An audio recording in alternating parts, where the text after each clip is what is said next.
इथे आल्यानंतर तुमचा उत्साह पाहिल्यानंतर मला आनंद वाटतोय की एवढ्या मोठ्या संख्येने आपल्या पाठीवर शाबासकीची थाप देण्यासाठी लोक एकत्रित झाले. हे भाग्य कुणाला लाभतं? भाग्य आम्हाला लाभलं.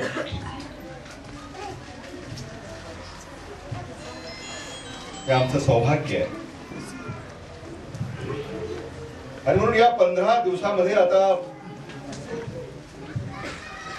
अनेक पक्ष उभे आहेत, अनेक उमेदवार येणार आहेत, अनेक चिन्ह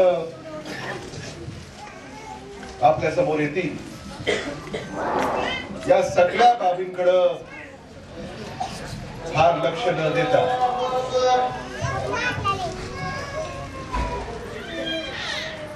आपण भारतीय राष्ट्रीय काँग्रेस पक्षाचा हात या चिन्हाकडेच सातत्यानं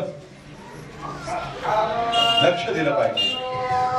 आणि ज्या हाताने आपलं काम केलं त्या हाताला मतदान केलं पाहिजे ही आग्रहाची आणि कळकळीची विनंती मी आपल्याला या निमित्तानं करणार. इनामदार इथं आहेत, सुभाष जाधव इथं आहेत, आमचे सगळे सहकारी आहेत. म्हाडा कॉलनीमध्ये आता जे 2 बूथ आहेत तिथं दुसऱ्याला मतदान पडायचं काय कारण आहे?